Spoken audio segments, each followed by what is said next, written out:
Baik, bismillahirrahmanirrahim. Assalamualaikum warahmatullahi wabarakatuh. Waalaikumsalam warahmatullahi wabarakatuh. Gimana kabarnya Kak Irman Rahim? Alhamdulillah, baik. Alhamdulillah.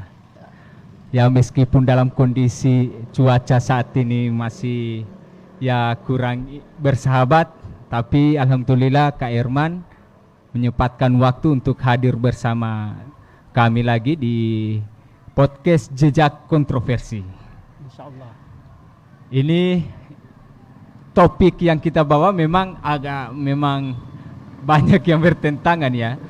Dari awal sudah diusulkan dengan topik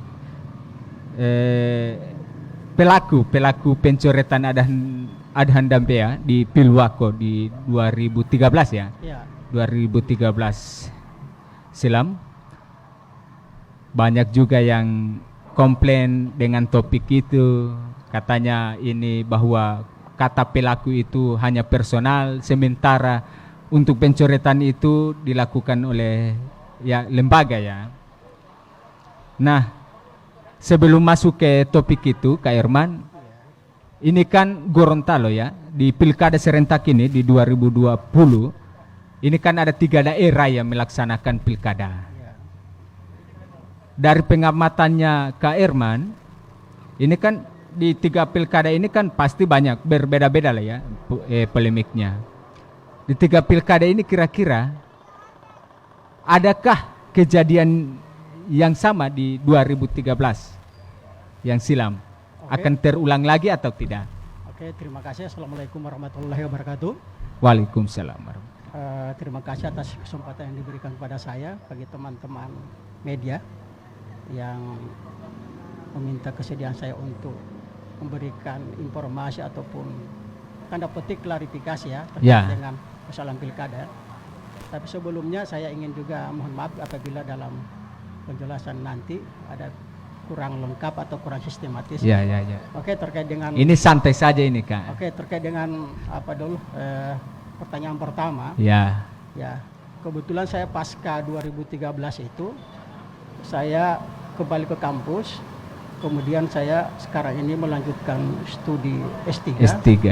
Dan alhamdulillah saya mendalami sengketa pilkada. Oh, sengketa pilkada. Ya, tesisnya nantinya ke sana? Ya, disertasi disertasinya. Ya, dan kebetulan beberapa lokasi yang jadi saya sampel jadi tempat untuk datang. Pertama, penelitian terkait dengan pilkada serentak mulai 2015 sampai 2018. Yang pertama terkait dengan sengketa Pohuwato. Oh, Pohuwato. 2015 yaitu Pak Salahuddin kemarin perseorangan, kemudian Sulawesi Utara Pak Rimbarogi itu. Ya. Persoalan. Oh, Sulawesi penelitian ya, sampai di Sulawesi. Manado ya. Ya. Sengketa Manado ya terkait dengan status pidana, kemudian juga Bene Belango Pak Ismet 2015. Ya. Kemudian 2017 2016 ya.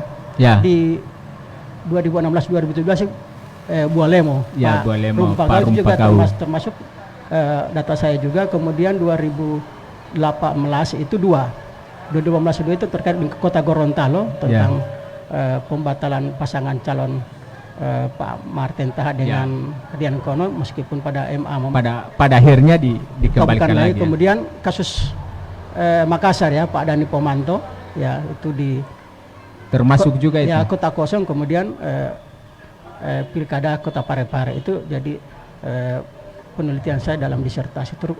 Semuanya berhubungan dengan pencoretan. Sengketa kepala daerah.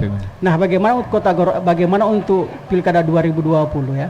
Terutama di terutama di Kabupaten Gorontalo, kemudian Pohuwato dengan Benda Belang ya. Nah, saya kira untuk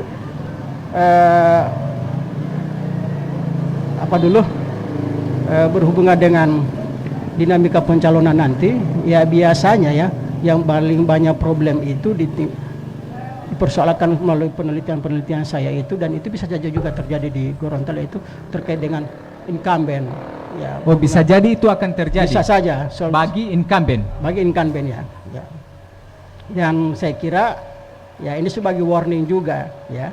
Bagi apa dulu Bagi kepala warning juga daerah bagi yang pilkada.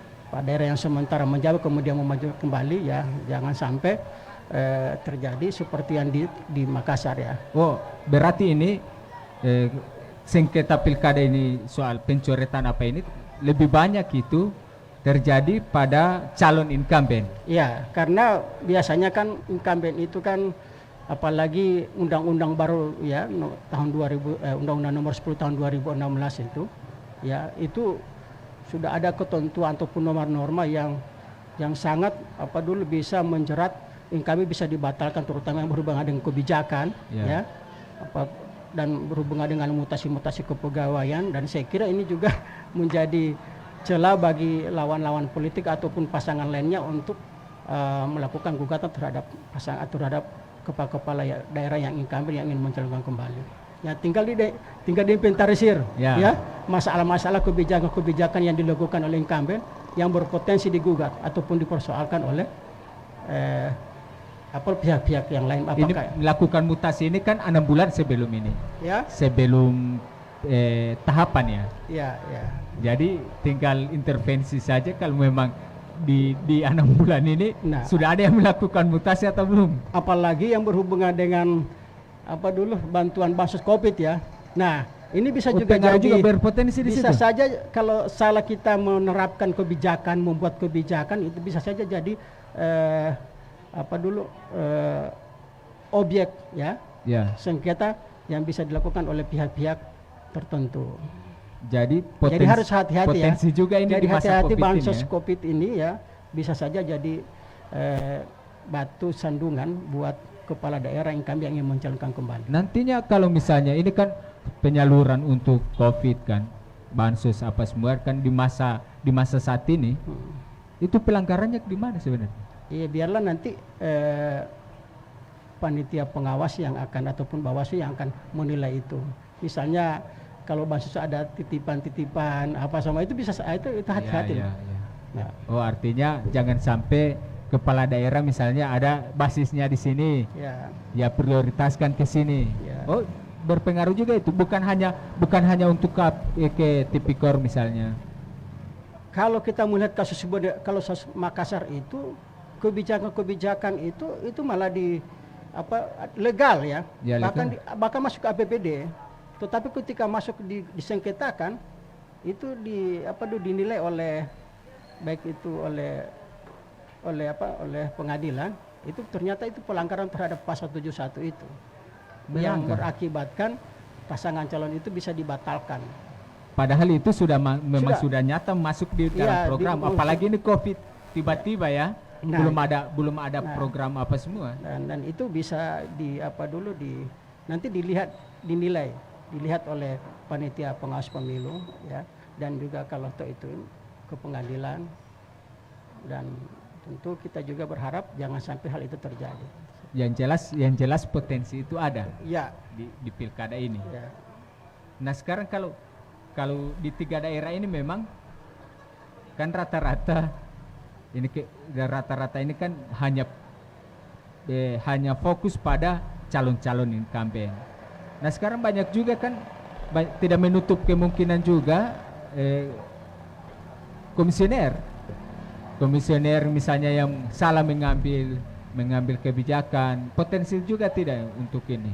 Ya, jadi penyelenggara pemilu itu dalam melaksanakan tugas, fungsi dan wewenang itu memang di samping melaksanakan berdasarkan peraturan perundang-undangan, jadi secara operasional mereka ini juga diawasi oleh terutama misalnya oleh lembaga Dewan Kehormatan Penyelenggara Pemilu ya. Jangan sampai penyelenggara pemilu ini dalam melaksanakan tugas-tugasnya itu tidak profesional dan tidak netral.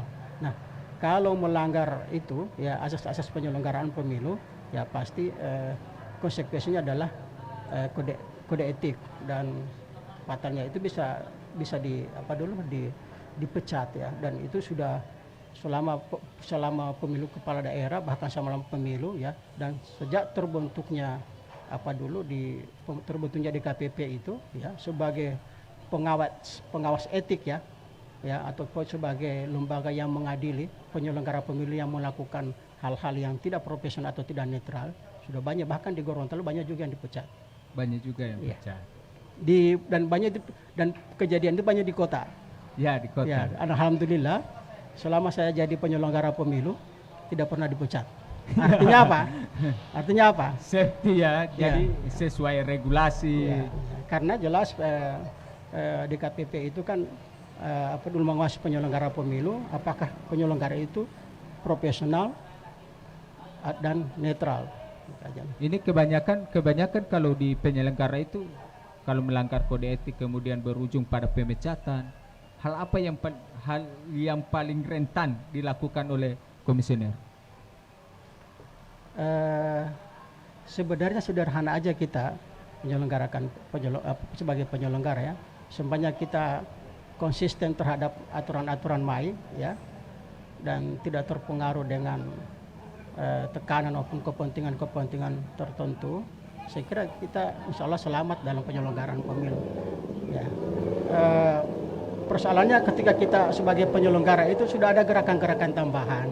Nah, gerakan tambahan itu kan nanti ini kan dinilai oleh publik kita dalam melaksanakan itu. Penyelenggara pemilu itu bukan saja melaksanakan hal-hal yang sifatnya teknis normatif, ya. Penyelenggara itu menurut saya itu semacam perpaduan ya dari berbagai macam aktivitas pemerintahan. Boleh di situ aktivitas kegiatan hukum di situ, kegiatan birokrasi, iya kan? Kemudian bahkan kegiatan akademis di situ dan kegiatan LSM di situ. Nah, kita harus memahami kerja-kerja itu, tidak boleh kaku, dan kita juga sepanjang kita konsisten dan komitmen terhadap tugas kita, ya, saya kira insya Allah pekerjaan itu bisa selamat. Nah, ini Kak Irman ini kan Ketua KPU Kota Gorontalo ya, saat itu mantan Ketua KPU Kota Gorontalo. Di Kota Gorontalo itu saya amati ya, dari pilkada itu hanya dua yang sering terjadi. Jika ada korbannya dalam tanda kutip pemecatan ya yang dicoret oleh KPU, misalnya para calon itu kan dicoret KPU. Kalau bukan calon yang dicoret, pasti komisionernya yang dipecat, dan itu berulang setiap pemilu itu. Kalau bukan KPU, pasti calonnya. Itu apakah sudah masuk hukum alam atau memang di kota ini memang rentan dengan ada gerakan tambahan? Ya, nah kalau melihat itu dipecat atau tidak dipecat itu apakah atau dibatalkan ataupun dicoret itu kembali kepada jalur-jalur hukum ya. Nah saya ini bukan saja 2013 jadi ketua KPU. Saya itu 2003 itu saya sudah jadi anggota KPU. 2003? Ya, sejak pemilu 2004. Ya, saya sudah gitu. Kemudian 2008 itu Anda tahu juga ada kejadian seperti itu, dan saya termasuk anggota di situ KPU. Saya waktu itu anggota, dan alhamdulillah sampai ini tidak pernah dipecat. Ya. Apakah itu karena tapi saya yakin bahwa itu adalah lindungan dari Tuhan Yang Maha Esa. Artinya lolos dari maut. Karena memang setiap penyelenggara itu ada saja yang terjadi kan kalau di KPU kota, apalagi kalau dia berhubungan dengan Pilwako. Karena kemarin memang kalau setiap Pilwako di mindsetnya orang itu pasti ada pencoretan. Kalau bukan dicoret, KPU yang dipecat. Nah, ini kan biasanya sering terjadi dan itu berulang setiap tahapan Pilwako. Nah sekarang dalam pandangan Kak Irman sendiri, untuk meminimalisir ini, jangan sampai ada lagi pencoretan ataupun ada pemecatan. Kalau saya itu tadi ya, kembali ya, saya sederhana saja melihat penyelenggaraan pemilu maupun penyelenggara ya sebagai institusi ya, bahwa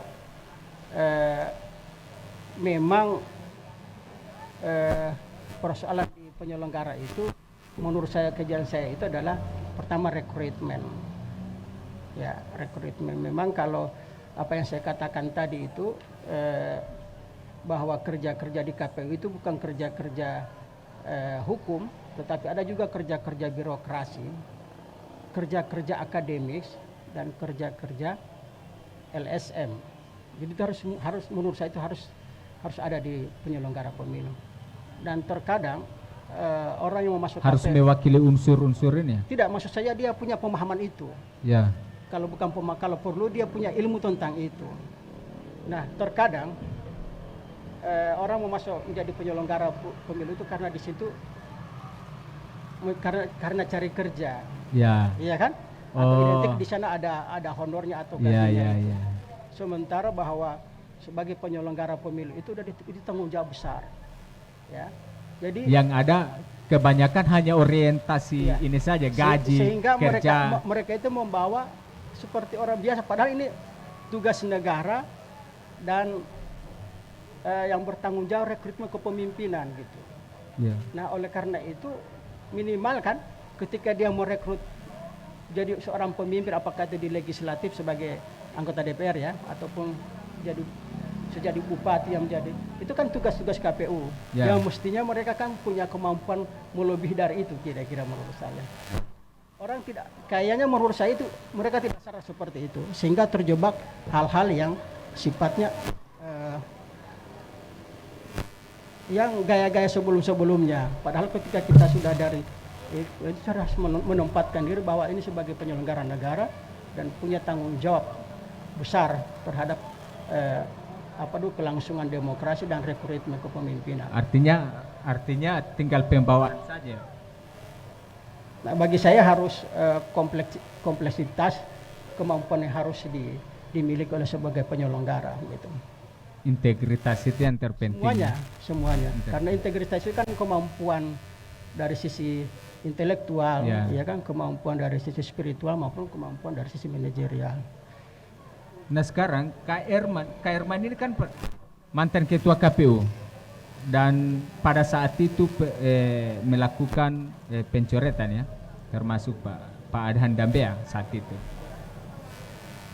Nah, ada upaya tidak di luar, misalnya di luar ini sepengetahuan Kak Herman, misalnya ada bujuk rayuan dari luar, coret kasanate ini nanti sekian. Iya. Jadi begini, saya itu mengenal Pak Adhan itu bukan saja 2013. Sudah lama kenal? Ya, dari 2003 saya anggota KPU dan beliau jadi anggota DPR, bahkan jadi ketua DPRD. Ya. Itu waktu saya menjadi anggota, beliau itu mencapai suara melebihi dari BPP. Artinya melebihi dari 1 kursi. Oh, ya, melampaui ini ya? Mungkin bisa, pasti mungkin di Provinsi Gorontalo waktu itu beliau yang mencapai suara terbanyak. Kemudian mengantarkan beliau jadi ketua DPR ya. Gitu. Yang kedua, pada saat 2008 tuh, ada juga dinamika politik di situ. Ya. Dan pada saat itu komisioner KPU ya itu membatalkan pencalonan Pak Ayat Talib ya, kira-kira gitu kan. Dan itu juga ada spekulasi-spekulasi bahwa itu tekanan. Nah, dan itu wajar ya, bagi dalam hal politik itu wajar. Tetapi kalau kita kembalikan kepada sistem ketatanegaraan ya, sistem kelembagaan KPU, bahwa ketika KPU itu mengambil keputusan itu bukan semata-mata atau bukan didasarkan atas tekanan ataupun perintah ataupun desakan-desakan publik. Enggak. Kalau kembali ke wilayah itu, maka kembali kepada tadi asas penyelenggaraan pemilu itu, profesional, akuntabilitas, netral dan seterusnya. Nah, pijakan kita dan dasar kita tetap pasti pada aturan perundang-undangan. Begitu juga 2013 ya. 2013. Nah, pada saat itu saya mau cerita sedikit karena saya nggak bisa mau dalam konteks hukum itu yang saya pahami itu, saya itu nggak bisa mau mengomentari putusan, ya, apalagi itu putusan kolektif, ya kan? Lepas saja teman-teman yang lain pasti mau itu salah kan, nggak bisa.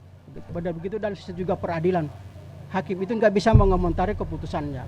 Ya. Nah, tetapi makanya kalau setiap putusan-putusan pengadilan itu hanya putusan disampaikan, tidak menguraikan. Nah, tetapi dalam sejarah Pilkada 2013 ya, waktu itu saya datang saja PAW, ya kan? Kebetulan yang sebelumnya itu kan diberhentikan. Nah, diberhentikan karena juga persoalan sama. Nah, bagi saya